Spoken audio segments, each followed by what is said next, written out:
දේශපාලන විද්‍යාවේ සමස්ත පාඩම් 15ම ඔන්න පළවෙනි පාඩම දේශපාලන විද්‍යාව හඳුනා ගැනීම දෙක විශේෂ ශාස්ත්‍රය තියෙනවා පුතේ.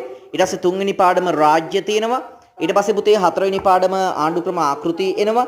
පස්වෙනි පාඩම සුපුරුදු පරිදි දේශපාලන මතවාද 6 ගැටුම් හා ගැටුම් සමතනය ඔන්න අපි පෙන්නනවා. හත්වෙනි පාඩමේ කොටස් තුනක් තියෙනවා පුතේ. කෝල්බ්රුක් කැමරන් ආණ්ඩු ක්‍රමණය තියෙනවා. ඊට පස්සේ සමාජ ආර්ථික දේශපාලන ප්‍රතිඵල ඊට පස්සේ ඩොනමෝර් ආණ්ඩු ක්‍රමයේ සම්බන්ධ වෙනවා. ඔන්න ඊට පස්සේ අපි 8 වෙනි පාඩමට යනවා. 8 වෙනි එකේ 1 සෝල්බරි ආණ්ඩු ක්‍රමය කියනවා. ඊට පස්සේ 1972 පළමු ජනරජ ආණ්ඩු ක්‍රමයේ තියෙන එකත් 8. ඊට පස්සේ 9ට යනවා ප්‍රජාතාන්ත්‍රික ආණ්ඩු ක්‍රමය ඔන්න 10 පුතේ රටවල් 10ට යනවා. රටවල් පහක් තියෙනවා අපි ප්‍රංශය, බ්‍රිතාන්‍ය, ස්විට්සර්ලන්ත, ඉන්දියාව ආදී වශයෙන් ඔන්න 11 රාජ්‍ය ප්‍රතිපත්ති. ඊට පස්සේ 12 වෙනි පාඩම 1978 ආණ්ඩු ක්‍රමයේ ටියුට් පහක් තියෙනවා.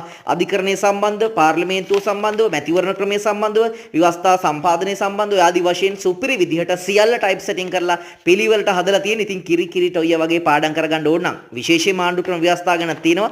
ඕනනම් ඔයාලට මේ සියලුම ටියුට් ටික ගන්න පුළුවන්. ඔන්න 13 දේශපාලන පක්ෂ තියෙනවා පුතේ. ඊට පස්සේ 14 ජාත්‍යන්තර දේශපාලනය, 15 ශ්‍රී ලංකාව හා ලෝකය ආදී වශයෙන් සුපිරි ටියුට් ටිකක් තියෙන්නේ. ඔයාලට පාඩම් කරගන්නවා නම් පුතේ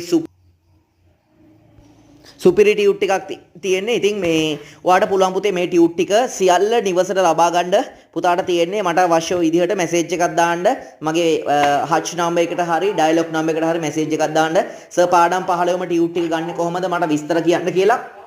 සාමාන්‍ය පුතේ 12 වසර ටික සහ 13 වසර ටිකට ලොකු ඩිස්කවුන්ට් එකක් දාලා මම ඔයාලට ওই ටියුට් ටික දෙන්නම්.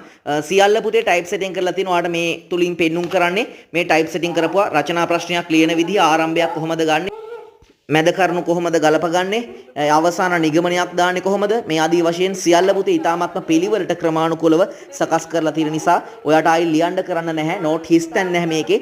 ඉතින් පුතාට ගන්න කැමති නම් මගේ WhatsApp එකට මැසේජ් එකක් දාලා මේ වගේ මිල ගණන් සහ මේ වගේ විස්තර පුතාට දැනගන්න පුළුවන්. ඉතින් සරසවියට යන්න ඉන්න ඔයාට ඒ සාමාර්ථයක් දාන්න ඉන්න ඔයාට මේක අනිවාර්යයෙන්ම මහඟු උපකාරයක් වෙනවා මේ ටියුට් ටික. ඇත්තටම කිව්වොත් රත්තරන් පොදියක්.